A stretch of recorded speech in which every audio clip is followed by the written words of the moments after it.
Mr. Liz, patuloy pa rin ang magpapaalinsangan sa bahagi ng Luzon hanggang Southern Luzon. Pero ang bahagi ng Visayas at Mindanao makakaranas ng mga kalat-kalatang pag-ulan pa rin.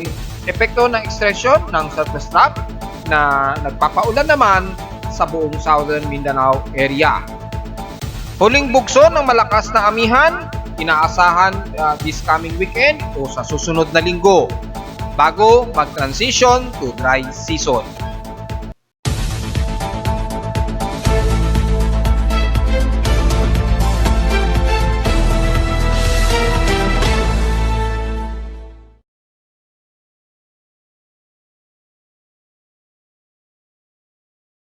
Hello, good morning mga folks. Welcome po muli sa ating Daily Weather Bulletin at Analysis para sa araw ng Miyerkules, February 7, 2024. Ang oras nating voice from ngayong umaga ay alas 9:54 na ng umaga. Patuloy pa rin ang umiiral natin na easterlies lalo na sa bahagi ng Metro Manila sa Luzon at ilang bahagi ng Southern Luzon at ilang parte ng Eastern Visayas. Pero mas makakaranas ng mas maalinsangan at maaraw na himpapurin despite na may mananatili ang pagka-fair weather sa atin sa Luzon. Despite na medyo magkakaroon lang tayo ng ilang partly cloudy at overcast pa rin na iiral dahil kahit pa paano ay ramdam pa rin natin ang lamig ng simoy ng hangin pagdating ng hapon, typically sa gabi at madaling araw. Sa ating current conditions, manatiling overcast, gloomy, klaro at ilan mga kaulapan ang umiral sa amin sa Caloocan at makikita sa live CCTV snapshots ay umaaraw ngayon sa amin. So, expect natin sa bitang bahagi ng Metro Manila at northern part ng Luzon lalo na. Kaya expected na medyo makakaramdam pa rin tayo ng mataas na humid at heat index o hot, humid ang medyo mararamdaman natin ngayong umaga hanggang ngayong mamayang tanghali. Pagsapit lamang ng hapon, medyo magiging mas gloomy ang ating himpapawarin dahil sa paglamig ng temperatura ng bahagya at asahan na magiging overcast. At may mga posible pa rin mga kalat-kalat na pag-ulan lalo na sa silang bahagi ng Northern Luzon hanggang Bicol Region at southern part ng Luzon. Sa lowest temperature na nitala ng weather station, kaninang 6:37 AM, nakapagtala kami ng pinakamababa na 24 degrees Celsius. Sarado po yan.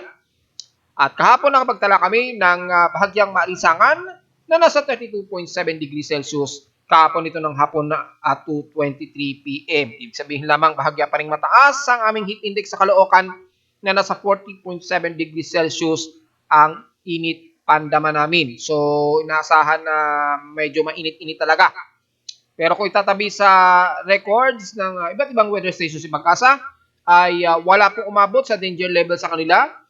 Hanggang typically mga posibleng mga hanggang 36 o 37 degrees Celsius lamang ang ipinapakita rito na pinakamatataas na init pandama. Na hindi gaya sa amin sa Caloocan na umabot pa rin ng 40 degrees Celsius ang heat index. So manatiling mataas kami sa Caloocan, sa buong bansa.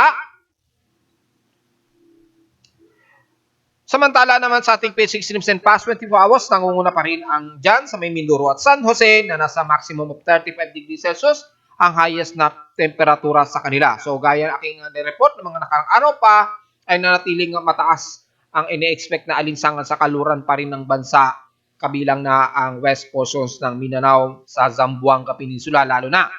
Sa lowest temperature expected naman sa Baguio ay bahagyang bumaba ito, hindi gaya kahapon.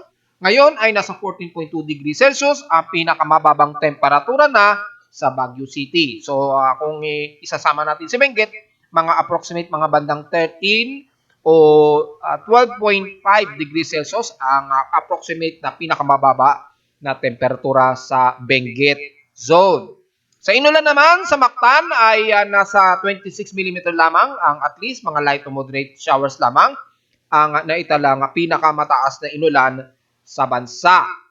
So far, kalmado ang ating space weather status at wala tayong magiging report so far, maging sa ating volcanic thermal alert status. So far, kalmado rin naman, walang any thermal anomaly at wala namang so far update si Mayon. Kung sisilipin natin yung synopsis ni Mayon Volcano just in case para makita natin o makumpirma kung mayroon pang update itong si PBOX regarding kay Mayon Volcano. Una-una ay kung sisilipin natin, walang naitala o wala man lang tayong nakikitaan na thermal anomaly o intrusion kay Mayon at wala so far latest uploaded data. So mukhang walang magiging report muna ang updates para kay Mayon Volcano sa ngayon. Ay so far ay after nagkaroon ng phreatic explosion noong nakarang araw, wala namang sigurong naisunod na medyo abnormal status. Sa outage humidity ay medyo pa-drier tayo at 60% at bumababa ito ng 3% since last hour. Mataas lamang kaninang 6:17 AM na umabot ng 82% yung outside humidity. Siyempre medyo malamig pa yon, pero nung umiinit na ang paligid, medyo bumababa na po yung humidity at nagiging drier. Pero mataas pa rin ang ating atmospheric pressure at 1,015 hectopascals ha.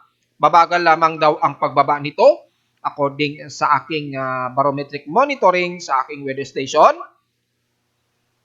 Sa high tide low tide status ay may 9 hours and 28 minutes. So maghapon na naman na mukhang mababa ang level ng karagatan sa Manila Bay. Alam na po natin ang gagawin. Layo-layo po muna dyan sa may bandang West Philippine Sea. At so far mukhang kalmado naman dyan sa may kanluran ng baybayin ng bansa. Maliban lamang sa silang bahagi ng bansa. Dahil malakas ang daloy ng hangin dulot ng easterlies o hanging silanganan. Despite na mainit din. So, kumari, medyo restrain muna sa mga malilit nating namamangka dyan sa silangan ng bansa. Maganda naman ang ating air quality at good ang air concentration so far. Sana tuloy-tuloy yan maghapon. At expected maaring iba sa iba't ibang bahagi ng Metro Manila at ibang bahagi ng bansa. So, checking na lamang at iwas na lamang sa medyo bad air quality kung sakali mang masama ang air quality sa inyong mga lugar. Sa ating almanak naman, sumikat ang haring araw kaninang 6:22 AM at ilasalubog ito mamayang 5:57 PM.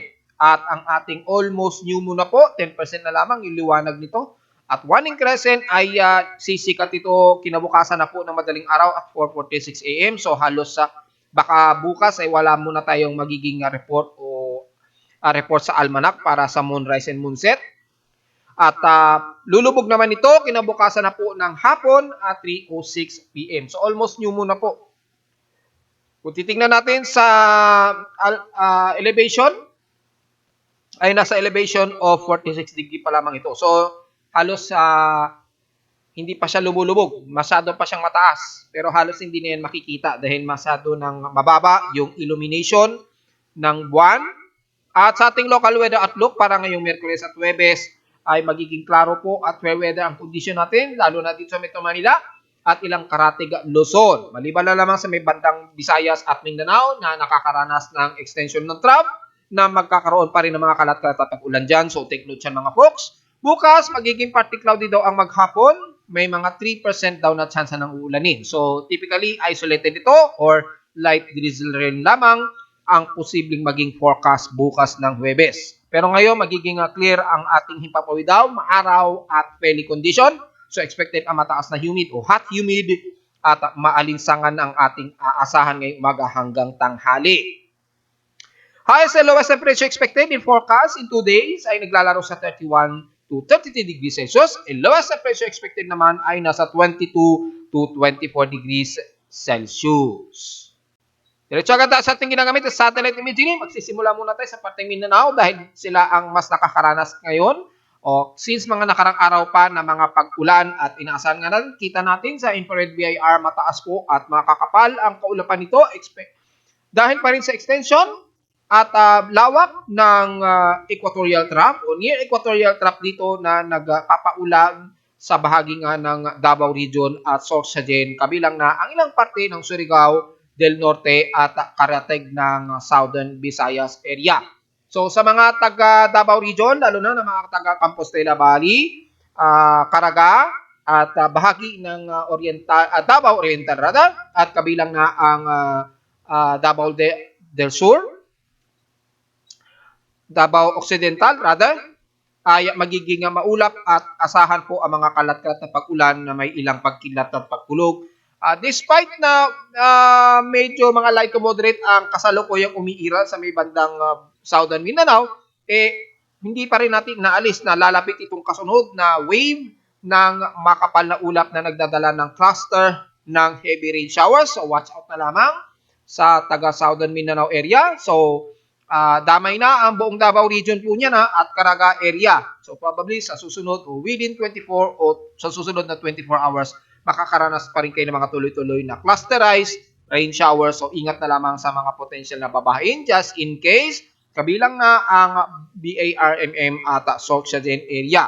Despite na magiging part nito Muslicaudi ang umiira sa may Zamboanga Peninsula, manatiling mataas po ang inyong temperatura alinsangan dyan maging sa islan ng Hulu, Sulu at Basilan. So take note yan mga folks. At ilang bahagi ng Central Mindanao area. So kung titingnan natin using Himawari 8 na mula sa data feed ni Pag-asa, kung titingnan natin ay makakapal na kaulapan pa rin ang umiiral sa halos buong Southern Mindanao.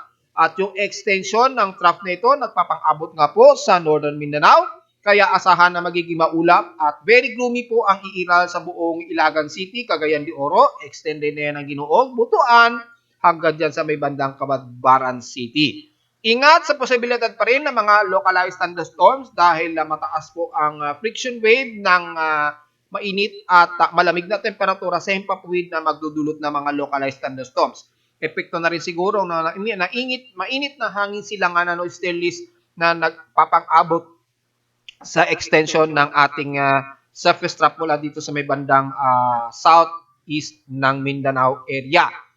Siyempre, ang bahagi nga po ng Southern Visayas na nabanggit na natin kanina, asahan na magiging part nitong Muslicaudi ang areas na yan ng buong southern part ng Visayas. So damay po dyan ang Cebu, Negros Occidental area, siyempre damay na ang buong Dumaguete, Siquijor, Bohol, at dyan sa katimugang parte ng Leyte sa Maasin, Baybay City, hanggang dyan sa may kaduluduluhan na ng San Juan at San Ricardo. Magiging part dito Muslicaudi at magkaroon man ng pagiging fair weather, magiging clusterized po ito. Pasulpot-sulpot po yung pagsikat ng araw, then maya-maya lamang magiging gloomy po at magiging almost mostly cloudy na po. Pero typically ay magiging halos fair weather ang area, lalo na sa hilagang parte ng Visayas, lalo na dyan sa Kalibo, Rojas City, Malay, dyan sa northern part ng Panay Island, at dyan sa kanluran ng San Jose de Buena Vista. Magkaroon man mga isolated rain showers, typically mga ilang light rain showers na hindi naman nagtatagal kabilang ng Iloilo, Cadiz City sa norte ng Negros Region at Bacolod. Sa Cebu naman, dyan sa may bandang Carmen, pataas na yan ng Bantayan Island at ang Bantayan sa Cebu. So magiging overcast din kayo dyan. Kabilang na sa may bandang Leyte mula sa Biliran Island. At pababa na yan ang bandang Tabango, Bambangon, damay na ang Tacloban at Palo. At pagitan dyan, magiging much gloomy na po. So asahan din ang mga isolated rain showers, posible, at mga ilang localized thunderstorms. And dyan sa Eastern Visayas, sa may Eastern Samar region, mas gloomy ang parte ng katimugan ng Borongan City, Eastern Samar. Pababa na yan ng Salcedo at Guian, Eastern Samar. Pero pagtaas mula sa may bandang Canabid, Dolores, hanggang dyan sa may lawang norte ng Samar. At San Jose at Alin ay magiging humid at fair weather naman tayo dyan. Partly cloudy at maaraw po. So expected na medyo humid pa rin at mataas ang heat index ang aasahan natin dyan. At sa the rest ng Southern Luzon, tamay na mga isla ng Masbate, Romblon, Boyas Alat at Marinduque, at kabilang na ang parteng Bicol Region. May mga ilang partly cloudy at medyo humid din tayo at mataas ang mararanasan nating heat index ngayong araw, kabilang na ang Mimaropa area. Magkaroon man ng mga cluster ng mga pag-ulan, typically light rain showers lamang yan mga folks at hindi naman masyado magtatagal. Pero mas mangunguna ang fair at mataas na hot humid ang mararamdaman natin. So expected na tataas ang heat index ninyo dyan Posibleng umabot na yan sigurado sa mga around 36 to 40 degrees Celsius ang heat index ang aasahan. At tingnan nyo na lamang ang mga forecast. At sa bahagi nga po ng Bicol Region, wala dyan sa may bandang Sorsogon, Legazpi, Iriga, pataas na yan ng Camarines Sur at Camarines Norte. Sa may bandang Catanduanes, medyo partly tumusingaw din ng iral dyan. Magkaroon man ng mga localized thunderstorms, mas mararamdaman niyan sa bandang hapon po kapag bumaba na ng bahagya ang temperatura dyan. At dahil sa tuloy-tuloy na umiiral na easterlies mula sa general phase ng Eastern Bicol Region at Southern Luzon, Tamay na rin ang bahagi ng Northeastern Luzon at ilang portions ng Visayas na magkakaroon po ng mga ilang localized thunderstorms at mainit na hanging silanganan. At nadadamay na rin ang Calabarzon area sa may parte Luzon na po, buong Quezon Province, damay na ang Metro Manila, Central Luzon, Bulacan area, at hanggang dyan sa may bandang pataas na ng Tarlac. Pero the rest ng kanluran pa rin nanatiling mataas pa rin ang dry spell effect ng buong kanluran bahagi ng Northern Luzon mula dyan sa Ilocos Norte pababa na ng La Union, nadadamay ang parteng Benguet, Pangasinan, at Zambales area at Tarlac. Mataas pa rin ang dry spell effect pa rin dyan. At sa may bandang Cordillera Administrative Region, hanggang dyan sa may bandang Isabela, at dyan sa parteng Baler Aurora pababa, ay magiging partly cloudy. At medyo fair weather din tayo dyan, maaraw. Halos walang mararamdaman munang amihan masyado dahil medyo mataas ang frontal system natin. Nasa parteng Taiwan ang pinakadaloy ng ating northeasterlies. Pero wala masyadong umiiral nga ngayon ang northeasterlies na dumadaloy dyan sa extreme northern Luzon. So magiging fairly weather tayo dyan, maaraw. So expected din ng mga ilang isolated at mga ilang kalat-kalat na pag-ulan. Lalo na pagsapit po ng hapon lalo na sa buong silangang parte niya ng northern Luzon at southern Luzon. Siyempre, damay na rin ang eastern part ng Bicol region. So watch out na lamang. Maaaring umulan pero hindi naman siguro magtatagal. Lalabas na rin, medyo crowd control na rin yan para sa mga makakaranas ng matinding alinsangan. Maganda na rin yan mga folks. At dahil sa patuloy na po na umiiral natin na isilis at maalinsangan, lalo na sa parte ng Luzon hanggang Southern Luzon, ay mas nabawasan pa po ng bahagya ang Lamesa Dam sa water reserve natin. So medyo tipid-tipid na po mula sa normal high level water level ng deviation of 80 meters. Ngayon ay nasa 77.99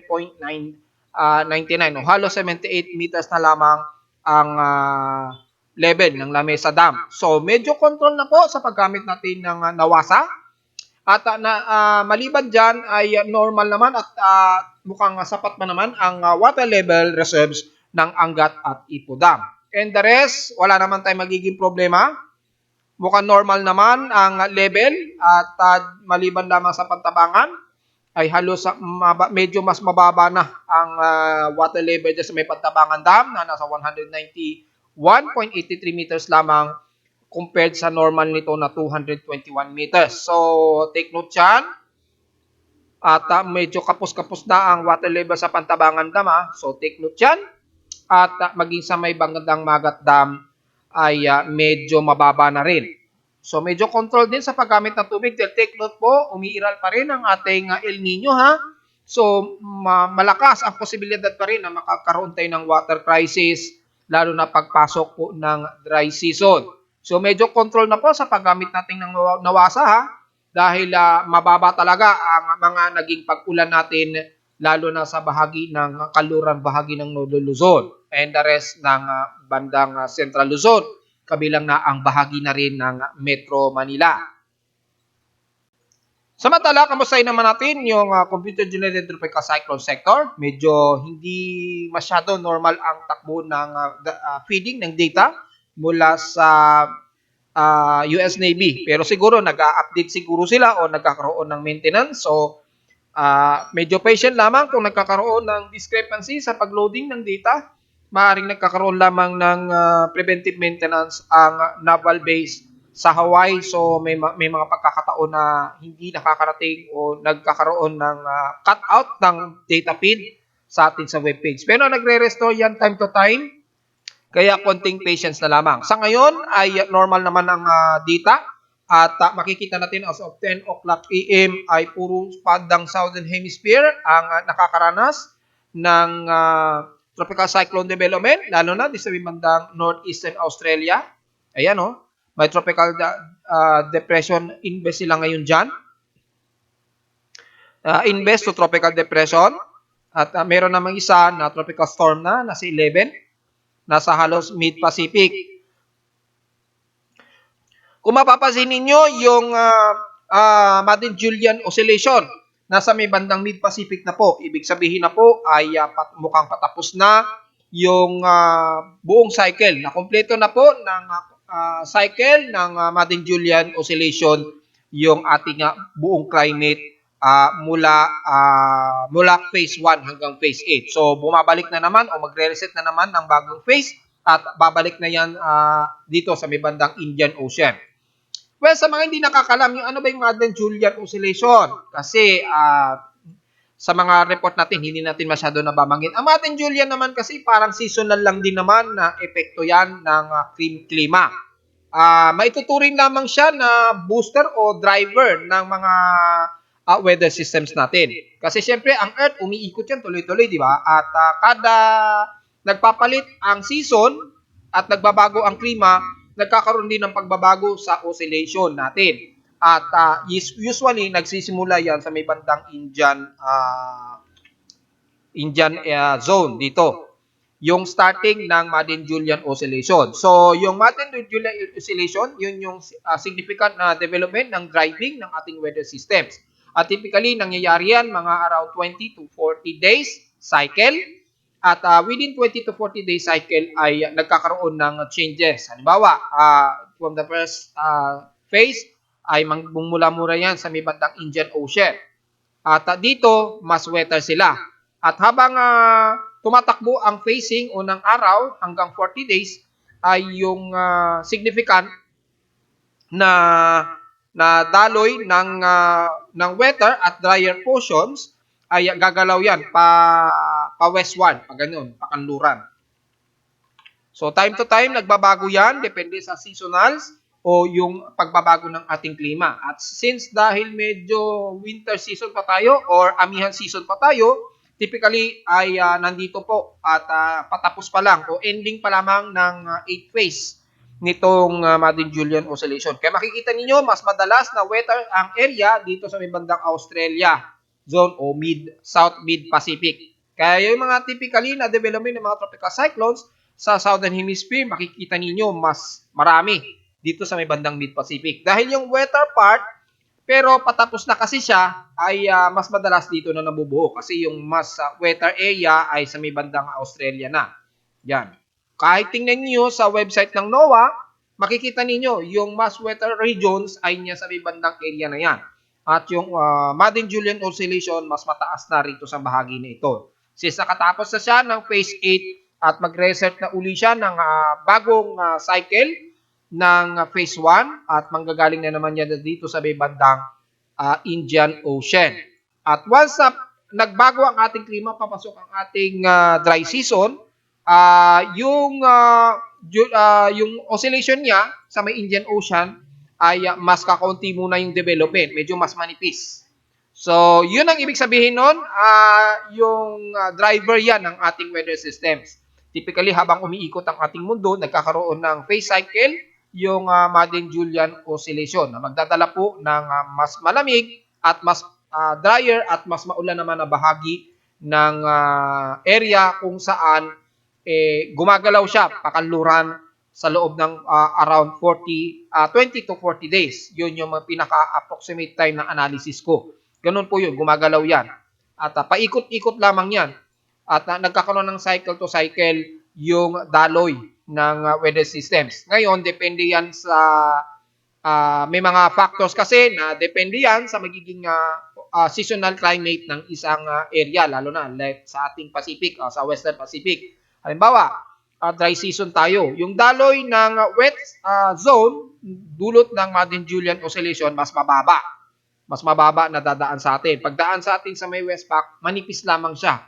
Pero pagdating sa itaas, sa upper hemisphere, mas mataas dito. So, minsan, umiiwas siya. Dahil nga po sa dry season, yung nagiging daloy ng hangin ay mataas. Ganyan. Yung oscillation niya mataas hanggang sa pupunta sa may bandang American at Europe area, ganyan. Pero din sa may bandang equatorial, medyo manipis. So taon-taon yan, ganun po nagiging cycle yan. So ang sa magtatanong na ano bang status ng Madden-Julian Oscillation, huling phase na po siya o phase 8 which is nandito sa may bandang Mid-Pacific. Numinipis na po yung wet zone at nagre-reset na naman siya into babalik siya into phase 1. At dahil nagre-reset pa lamang siya, nakaka-apekto ngayon sa changing ng climate, kaya nagkakaroon ng mataas na convection ang area na ito sa southern mid-Pacific. Yan, makikita ninyo may mga tropical cyclones na nabubuo sa southern mid-Pacific. Hindi masyado rito sa may Indian Ocean. Isa lamang ang medyo may nabuo na isang invest. Pero hindi gaya rito, mas mataas. So napansin nyo na po yung kaibahan. Kaya para mas maintindihan yung margin oscillation, isang oscillation lamang nagdadrive yan sa pagbabago ng ating weather systems. Maaring may kinalaman yan sa pamumuo ng mga tropical cyclones, pero seasonal per seasonal lamang yan. So hindi masyado significant na ginagamit yan ng mga meteorologists kasi matagal naman ang ano niyan 20 to 40 days So, hindi masyado nagiging gabayan sa mga forecasting na ginagamit. Kaya hindi masyado ginagamit siya ng mga weather forecasters o ng mga official weather agencies. Magiging gabay lamang ang Madden-Julian Oscillation kapag ang seasonal ay nagbabago na. Gaya nito, malapit na po ang tagtuyot natin o dry season o tag-araw. Doon lamang tinitingnan yung epekto ng Madden-Julian Oscillation kung nasaan na ba. Since patapos na nga po, ang ine-expect natin pagka dry season natin ay nandito na yan sa may bandang Africa at Indian zone. Yan. Sa area na yan, medyo mas wetter o mas maulan. Mataas ang convection sa kanila. Hindi gaya sa atin na mas tuyo at mas mainit. Ganun po yun nangyayari. At kapag taghabagat season naman sa atin, yung Madden-Julian Oscillation, mas nararamdaman naman natin yan dito sa may portion na yan. Yan. Damay na ang Pilipinas. Yung Madden-Julian Oscillation. At medyo mas drier naman ang bandang African at Indian Ocean. So, ganun po yun. Cycle to cycle yan. 20 to 40 days. Tapos, seasonal per seasonal yan. So, hindi masyado ginagamit siya ng mga official weather forecasters. Ang importante kasi yung significant na day to day o minsan mga week na pagbabago ng ating klima, which is yun yung ginagamit natin madalas sa ating weather forecasting and analysis. So, yun po yun para mas maintindihan. So, balik tayo sa ating analysis at makikita natin na wala tayong ine-expect na pamumuo na anumang low pressure area. However nag-post nga tayo na medyo mataas ang convective area na ito sa may bandang southeastern ng Mindanao. At makikita natin yung shallow trough na ito na hindi pa natin masasabi o niro-rolled out na posibleng maging isang shallow low pressure area ito. Pero nanatiling mababa kasi yung posibilidad dahil nga po sa yung vertical wind shear nito at yung easterlies na sumasalubong dito. Kabilang na rin ang high pressure area na sumasalubong sa kanya. So yung convective niya medyo nai-interrupt kaya hindi masyado nagsasucess kapag nagde-develop siya ng bagong convection. Tapos, pagtaas niya sa impapawid, siyempre lalawak siya, lalaki. Merong easterlies tayo dito at high pressure area. Anong nangyari? Napipigilan siya ng wind shear dito sa may bandang itaas niya. Kasama na rin ng high pressure ridge system. Kaya, imbis na mabubuo siya na parang mushroom, na nadidissolve siya o nag-i-scattered bigla. Sumasabog. Kaya hindi natutuloy na mabuo o posibleng maging isang active low pressure area. Pero in the middle na nagko-convect siya, nagiging ganito po. Yan, parang cluster na kaulapan na nagdadala po ng mga heavy rain showers na nararanasan ng mga taga-southern part ng Mindanao sa Caraga, maging ng Davao region. So, ganun po nangyayari. Kaya, kung titingnan natin sa ating global forecast assessment, nakikita ng mga satellite na may mga infrared sensors na tumataas yung anomaly. Ayan, nagkakaroon ng anomaly. Pero bumababa rin siya in the instance. Minsan bigla siyang tataas, pipitik ng 40%, gaya ngayon, sa may bandang Indonesian Peninsula. Ayan, malapit sa may border pa rin ng ating part. So, yung anomaly na posibleng maging invest, tumataas din. Ganun po yun, naglalaro siya. Then, sa loob ng, sa susunod na 24 oras, bigla na naman itong hihina. Dahil nga po sa may mga nag-i-interrupt sa kanya para mabuo, gaya nga po ng ating binabanggit na easterlies o mainit na hangin silanganan, kabilang na ang high pressure area. Sa Ulat London naman, mula kaninang 12 a.m. ay nakapagtala tayo at least ng isa na nasa mahigit around magnitude 4.2. Ito ay kani-kanina lamang mamandang 8:09 a.m. nakapagtala ng magnitude 4.2 dyan sa may bandang northeast ng Ningig, Surigao del Sur. na naman. Kaya ingat sa mga taga Surigao dahil madalas po na yanigin talaga ho dyan at typically mga malalakas na mga pagyanig. Dalawa na nga po ang umabot ng magnitude 5 dyan sa may bandang Surigao del Sur pa rin. Isa sa may bandang southeast ng Caguet at dito naman sa may bandang Lingig, Surigao del Sur naman na magnitude 5.3. Ingat na lamang mga folks. At ngayong kasalukuyan, habang nagre-report tayo ay so far isa pa lamang naman ang itala na magnitude 4.2 dyan pa rin sa may bandang Surigao del Sur nga po sa may Lingig. So medyo yanigin pa rin talaga. And the rest wala namang naitala tayo na mahigit pa sa magnitude 4 at the rest mabababa na po sa mga magnitude 3 pababa yung mga pagyanig. Maging wari na lamang po tayo lalo na ng mga taga Surigao del Sur dahil mas marami pong mga paglindod pa rin talaga dyan since mga nakaraang buwan pa at mga taon. Napapansin ko na po dahil mula nang ma-develop ko itong earthquake monitoring at historical earthquake, napansin ko talaga na mas niyayanig pa talaga pala ang Surigao area, yung Surigao zone na yan. Surigao del Norte, Surigao del Sur, dyan sa may fault line sa Philippine Fault.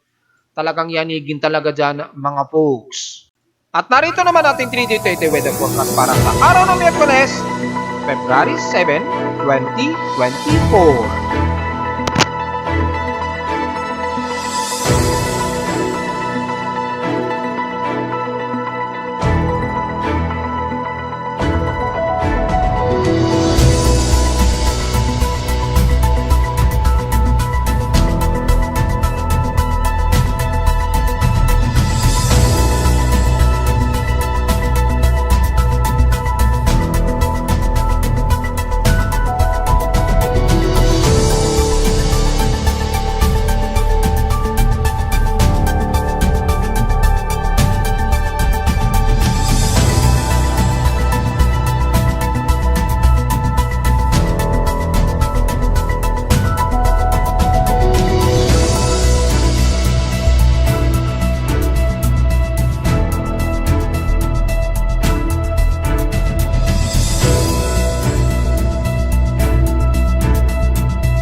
At hanggang dito na lang po ating daily weather bulletin at analysis para sa araw ng Miyerkules, February 7, 2024. Huwag pong kalilimutan na mag-like, share, subscribe ko sa ating YouTube channel at visit lamang anytime sa ating website at www.pimoweather.com para sa mga gusto nyo malaman at detalye na hindi natin na-report ngayong umaga.